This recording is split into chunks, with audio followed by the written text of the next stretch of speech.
Our rallying call in 2010 was, kung walang corrupt, walang mahirap.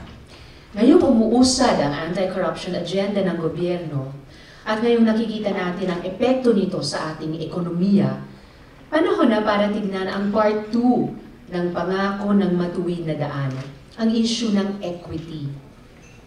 The dividends of the Daang Matuwid should also go to improvements in our healthcare. Sa matuwid na daan, dapat maayos ang kalusugan. Health doesn't really come up as a pocketbook concern for Filipinos. Pero, nung nasa Kongreso ako at itinutulak natin ang Cheaper Medicines Law, kapag may mga nakakausap ako tungkol sa issue ng presyo ng gamot, ordinary people get agitated about it. I've encountered the same while pushing for the RH law. People do not immediately say it is important, but when you listen to their life stories, sickness amplifies our vulnerabilities. Healthcare is a yardstick of inequality.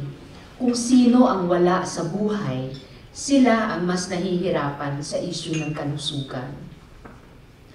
A big portion of our task is to make universal healthcare truly universal. Under the Aquino administration, we cannot discount the gains in healthcare. The fact that 85% of our population is covered by PhilHealth, with broader coverage of services for 5.2 million poorest of the poor Filipinos.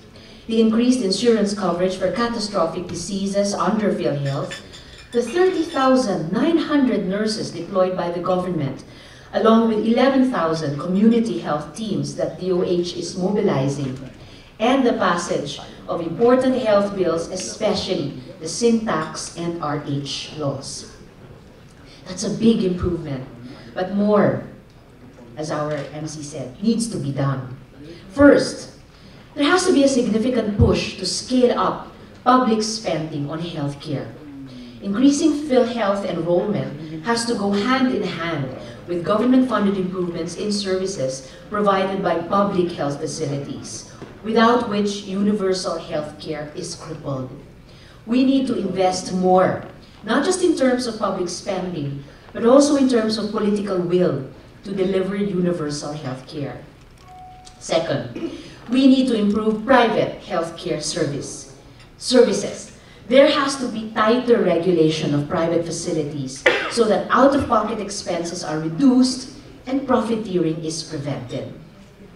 Third, public health should not be at the mercy of market forces, because the market will not deliver, cannot deliver universal health care.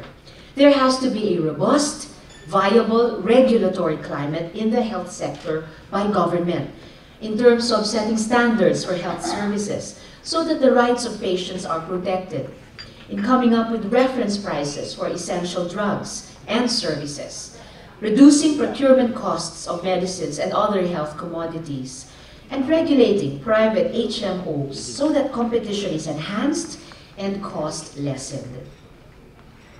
Fourth, we have to be more aggressive in prevention.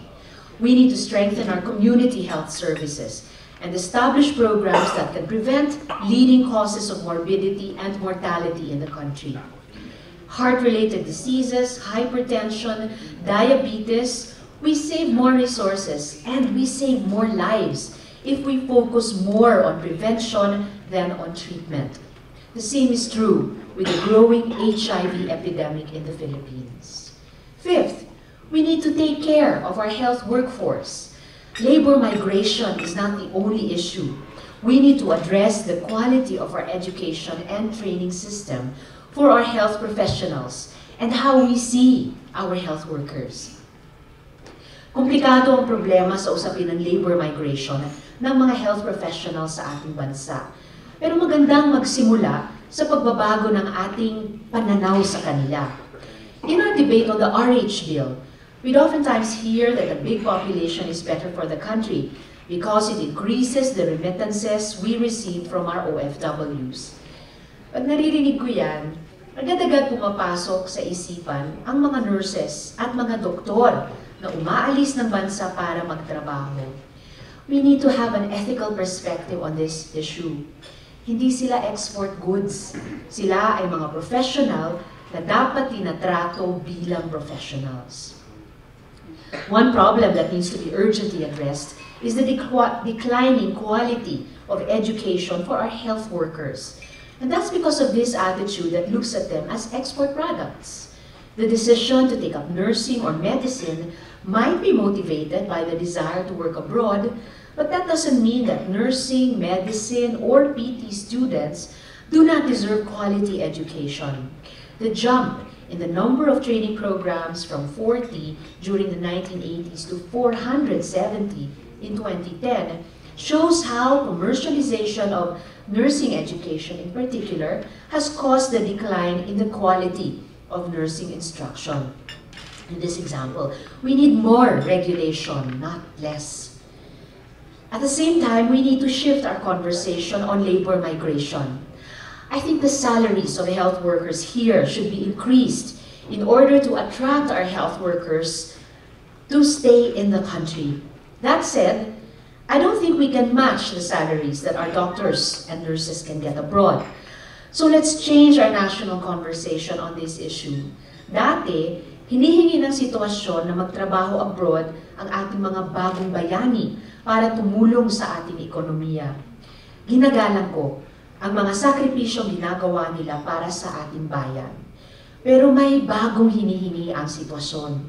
At ang pagsasakripisyong kailangan ay ang pananatili at pagtatrabaho sa sariling bayan.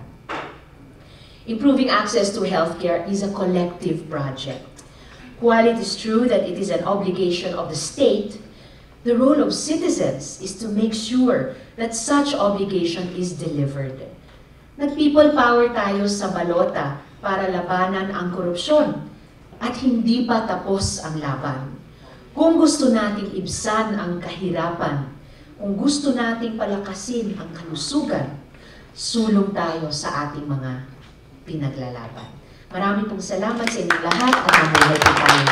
I think it's clear that you're more advocating for a socialistic policy in healthcare, not only in healthcare but in education, because this was very clear. You're saying that there should be more government intervention, market forces do not work, etc. Because you're in a liberal government.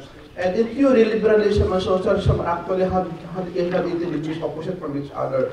Actually, I think the difference or the distance between liberal administrations, in particular health policies, and yung what we call socialistic or social democratic proposals in social services like health and education is much less than 180 degrees. If we go by what the administration has started doing already.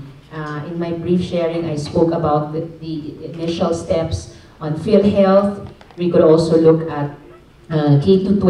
We can also look at the Pantawid Pamilyang Pilipino, which seem to bridge both what a liberal administration is willing and obviously able to do and some of the proposals that we could consider in a public health sector na mas malaki ulit ang papel ng gobyerno or ng public sector. So I don't think it's problematic. Well, any proposal for change, kung ano man yung political prism niya, is difficult to start off, but what we must all responsibly do is if we put such proposals together, we see what can actually work together, and then we lay out the practical steps that need to be laid out. Health is a basic need, education is a basic need. I do believe that even in an economy na market forces rule or are the king, na may mga spaces na kailangan talaga